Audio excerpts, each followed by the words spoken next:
Okay, good evening, class. Good evening, Teacher Rika. Okay, so may I request everyone to please stand up. Okay, let's have the opening Prayer. Okay. In the name of the The Father, of the Son, of the Holy Spirit. Amen.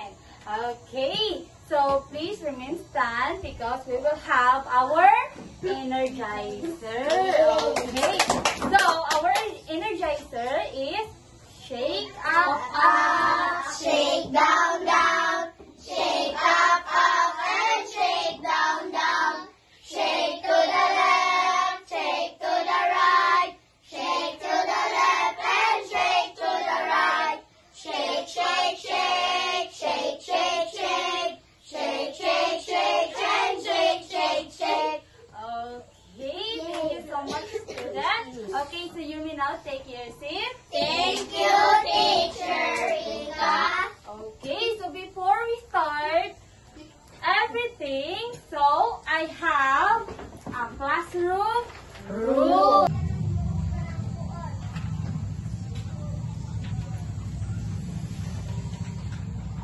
Okay, so you have Your battery is at 95%. Please remove your charger now. So, unsa ka na ang smart teacher? Okay, so S means Say please always.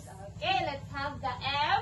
Make friends. Okay, you have to make friends. And of course, you have to be kind. Ha? Dapat, dili lang ka mangitag friends, but as well as dapat binuotan. Okay, let's have Always do your best. Raise your hands. okay, raise your hands if you want to Answer. Ha? And then you raise your hand if ganahan mo excuse. Okay? Yes, Okay, let's have the last one. Think before you act. Think before you act. So, dapat, inyo sa unang-unaon kung sakto ba ang inyong buhat. Ha? Kung makasakit ba siya sa inyong classmates or dili. Kung sakto ba siya or dili. So, you have to think. Okay? Yes. Okay, am I clear? Clear. Yes, very good. Okay, so now let's have a short review. So what was our last discussion? Yes, Phoebe. Okay, it's all about Pronoun. So now, what is pronoun? Yes, Dave. Pronoun, teacher, is to replace a noun. Okay, so when we say pronoun, it is to replace the Noun. Okay, so who would like to give me an example of pronoun? Yes, Mary Grace. She. She. Another. It. It. Another. Is. Again. It. I give it. He. Okay, very good. Thank you so much, students. So, naka-remember pa jud mo sa to ang last discussion. Very good. Okay, so now, let's have a short Game. activity or game. Okay, ganahan mo? Yes! Okay, aptik jud kayo, no? Basta mga games, no? Okay, so, in your activity, you have to choose one representative. So, i-group sa tamo ha. Okay, so this is group 1, group 2, Group 3, and Group 4. Okay, so you have to choose one representative each group.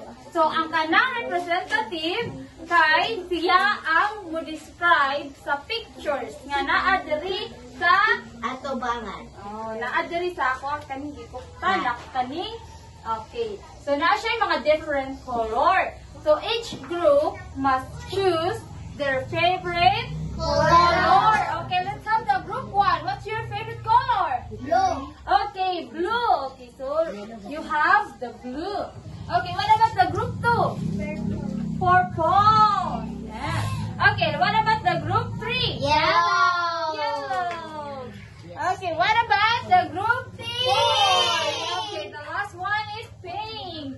Okay, So now, inyong buhaton is ang representative is moari siya sa tubangan to show the picture and then iyahapon i-describe kung unsa ang naa sa picture. Okay, let's start with the group 1. Kisa representative. Okay, Mary Grace, stay in front.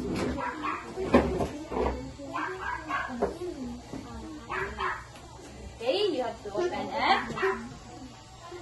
The boy is pointing the kite. Okay, very good. So the boy is pointing the kite. So nakita ninyo nga ang boy kay iyahang gitudlo ang tabanog or ang kite. Okay, please give a congratulations clap to Mary Grace. Sige. 1, 2, 3. 1, 2, 3. Congratulations! Okay, thank you so much, Group 1. Okay, now let's proceed to Group 2.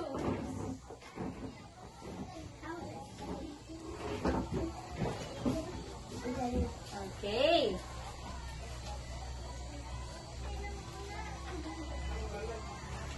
The boy is pointing at the balloon.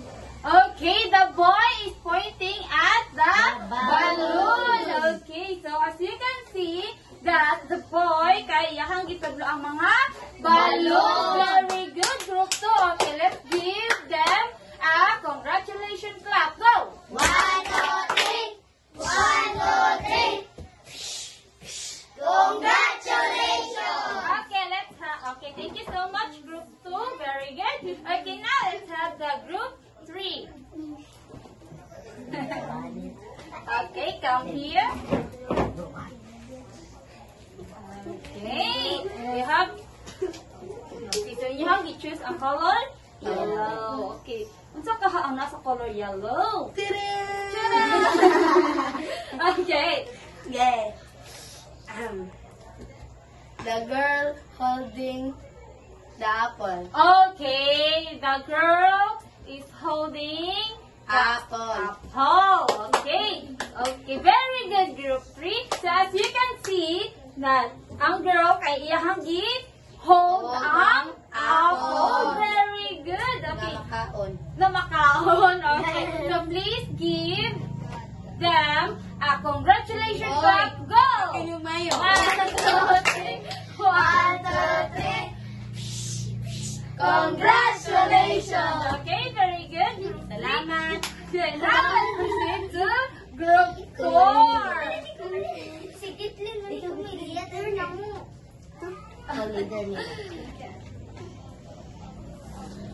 Okay, come here, Group 4. Okay, ang sakaha ang ilahang picture. Excuse. Tan, tan, daran, daran. Wow. Okay, so. Okay, describe ang nasa picture. Sakaha. Yes. The girl is painting. The girl is painting. Nice try. Very good. But ang gibuhat sa babae is iyang gigamitan ang colors. Very good. Group 4. Please give them a congratulations clap. Go. Wait lang, Alisa. Okay, congratulations clap. Go. 1, 2, 3. 1, 2, 3. Congratulations! Very good. Group 4. Okay. So now let's proceed to our discussion. Okay. But before that,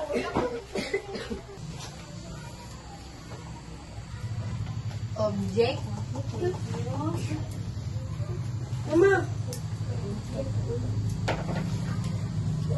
Yes, object. I want to say. Object.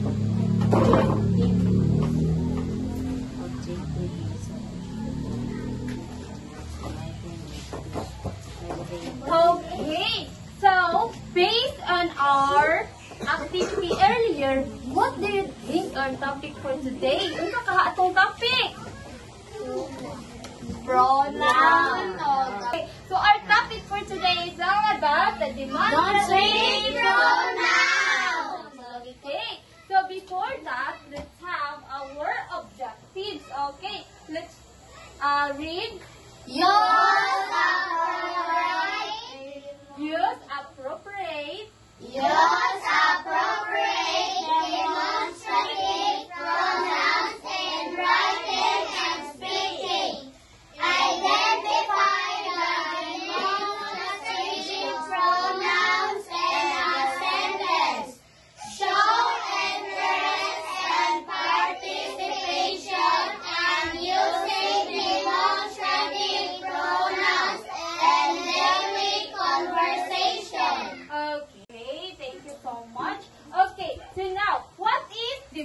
demonstrative pronoun di ay. So when we say demonstrative pronoun, it is all about Are the words used to point out the nouns?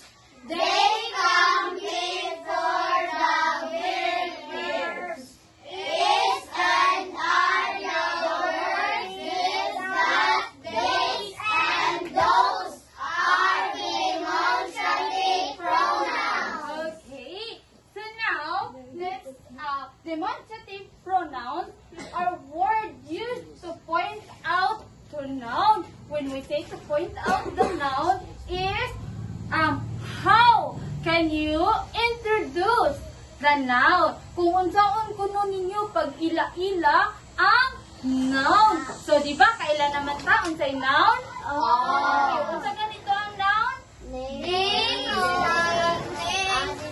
Okay, it is the name of place, names, animals, okay, person. Okay, so those are the nouns. So, ang demonstrative pronoun di ay, ang gamit niya is para dali na ninyo ma-point out ang usa ka butang or dali na ninyo ma-introduce ang usa ka butang. So, using the demonstrative pronoun, kay dira ninyo makita kung unsa ang kana nga noun. It's either inyo ka na siyang i-hold or inyo ka siyang i-point out. No, so just like for example, okay, kung mayon ka kana siya kay flowers. Okay, so, mayon ka sama na siya. Those are the flowers. Okay, so now, okay, atong i-discuss ang upat ka demonstrative pronoun. Okay, so naa diri this. So naa siya this. Okay, so when we say this, okay, so unsa man ang this? This is used to point out or hold a thing, person, or place that is near the speaker. Example, this is my pencil. Okay, so when we say this, the I, students or class, ang this, the I is, you are holding the pencil, the pencil or the noun. Like, imuha siyang gikutan. So, ang this is near siya sa speaker. So, unsa man ang near? Doon. But, ang iyahang gikutan is only One. So now, teacher, what about teacher? 2 ang iyahang gigamit. Okay, if 2 ang iyahang gigamit, okay, so you are going to use this. Okay, this one. So, unsa man ni siya? This. Okay, this. Okay, again, unsa ni siya? This. Okay, so this, Used to point out or hold two or more things, persons that are near from the speaker. Example, these are my pencils. okay, so unsa kahay kalahian sa duha?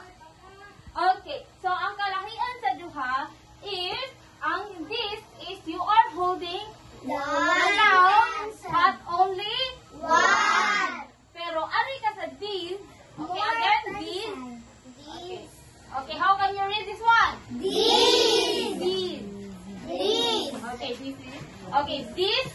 This. This is. These. Okay, again. These. These. These. These. Ayaw kayo kahit ah. This. This. This. Long E. This. This. Okay, so kani siya ang this, di ay mga palangga or students, kay naadiri nga you are holding 2 or more Things, persons. nga near. When we see near, Doon. okay, so na imuha ko no gikutan ang butang nga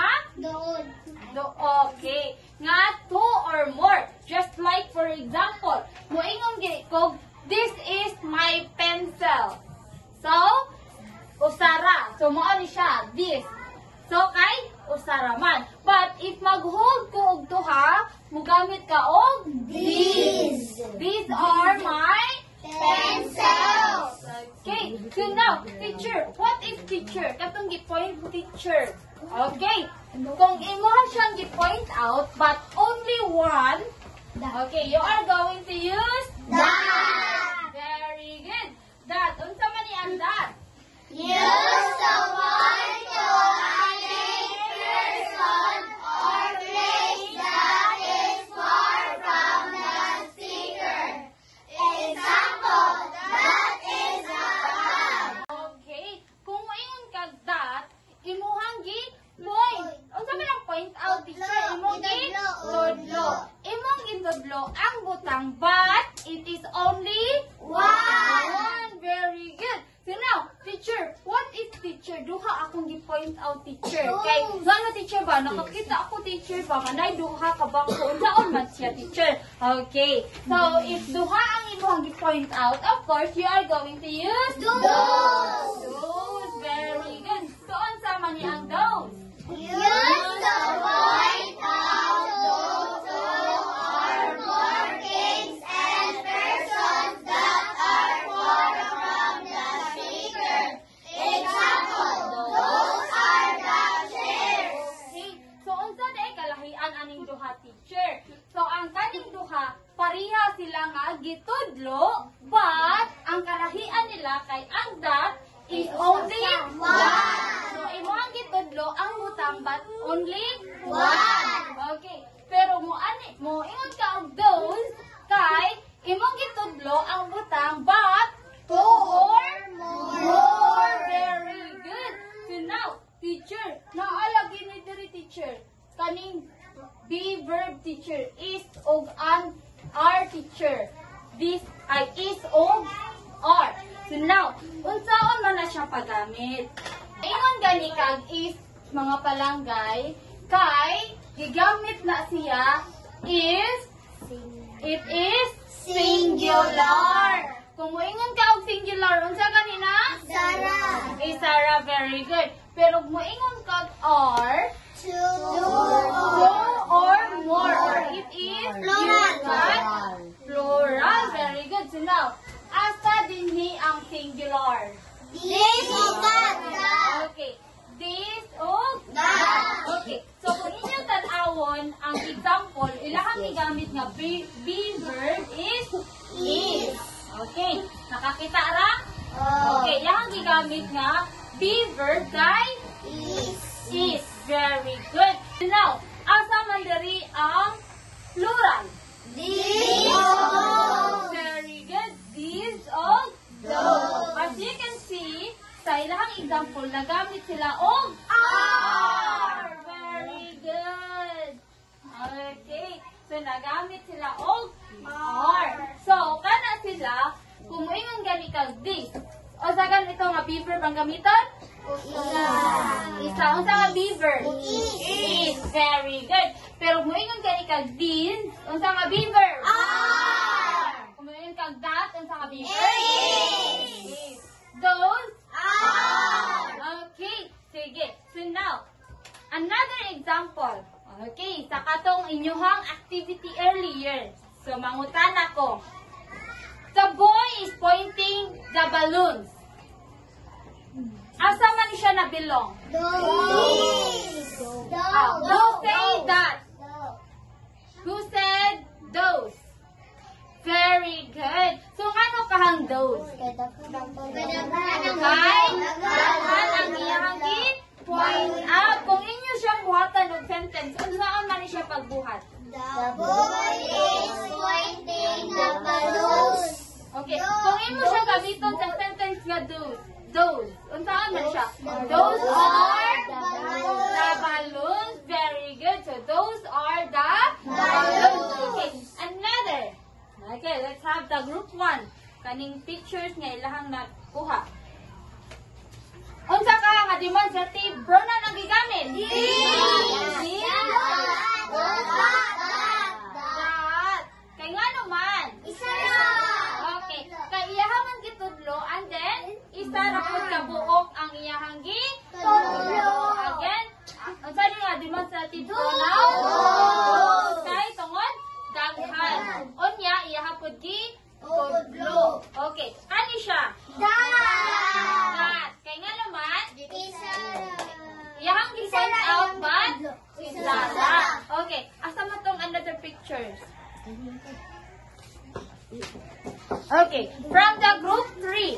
So, ilahang giingon kanina nga, the girl is holding an apple. So, unsa kaha nga demonstrative pronoun? This. Kay nga nung this man? Okay, very good. Kay ko ay near from the speaker, dayon. Unsa ra pagyod ka? Book or unsa ra ka? Apple. Kung imo siyang himuan og sentence using this, unsa ka ha? Okay, this is an apple.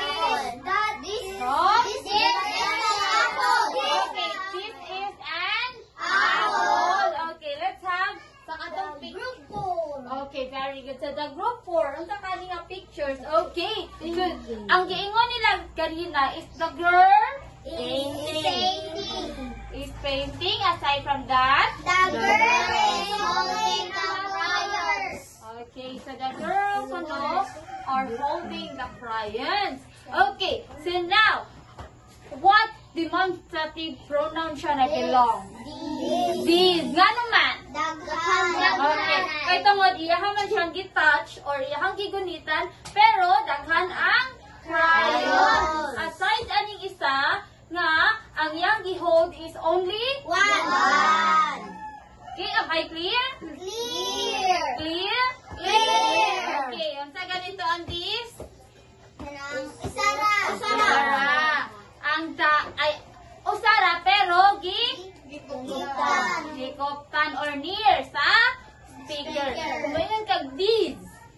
Two or more dapat. Okay, two or more na iwang hold or near the speaker. Okay, when we say that,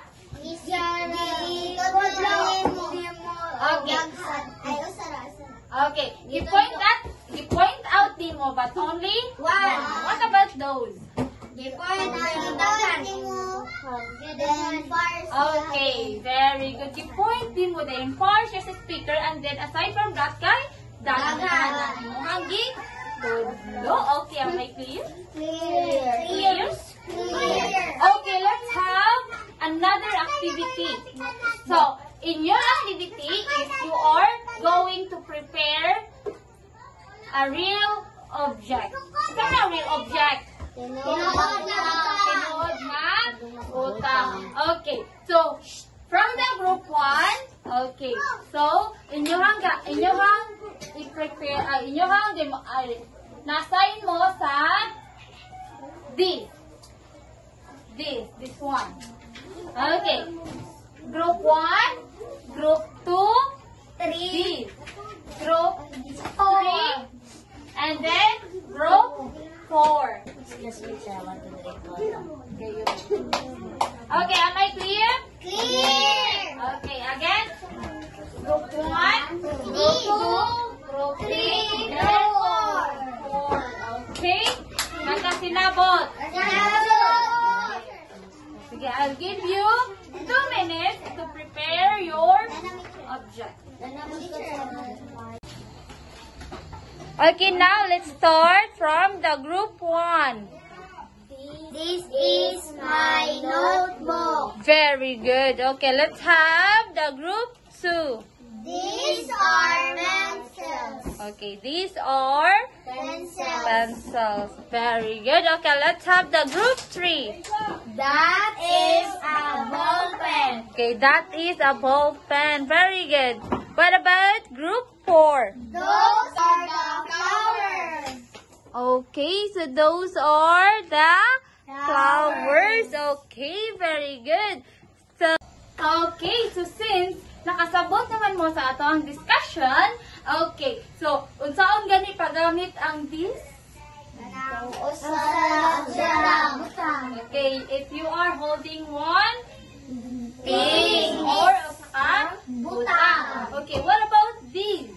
Nasa two or more. Okay. You are holding the noun, but duha sila ka? Buo. Okay, what about that? Gipon sa badlo ang noun. Usa na kabok. Okay, very good. So, imuhang gi-point out, but it is only One. What about those? Okay. So, imo siyang gitudlo, but daghan siya. Okay, very good. Okay, so now let's have a quiz. Okay, so now let's proceed to your quiz or assessment. So, in your quiz, you are going to identify and circle the demonstrative pronoun used in each sentence. Okay, let's have number 1. This is my favorite doll. Okay, who would like to answer? Ako. Yes, Tiny. This is my favorite doll. Okay, asa man ang demonstrative pronoun? This. Very good, this. Okay, let's have number 2. Is that your dog? Okay. Yes, Chanel. Is that your dog? Okay. That. That. Very good. Okay, so ko lang ha. Number 1 is This. tayo. Number 2 is Yeah. that. Okay, let's have number 3. These are my friends. Okay, these are my friends. Okay, yes, PB. These are my friends. These. Okay, these. Very good. Okay, let's have number 4. Those are my nursery books. Okay, yes, Mary Grace. Those. Those. Okay. Number 1, those. Okay, let's have number 5. Look, that is my cup. A tree. Okay, who would like to answer? Yes, Maxine. Look, that is my cup. A tree. That. Okay, that. Very good. Okay, who got perfect? Ako. Very good. Okay, so now you have your assignment. So in your assignment, you are going to make a sentence using the using each demonstrative pronoun. So inyong assignment is magbuhat mo og sentence gamit ang this, that, those, and these. Okay, am I clear? Clear. Done? Done. Very good. Okay, so that's all for today, and thank you everyone. See you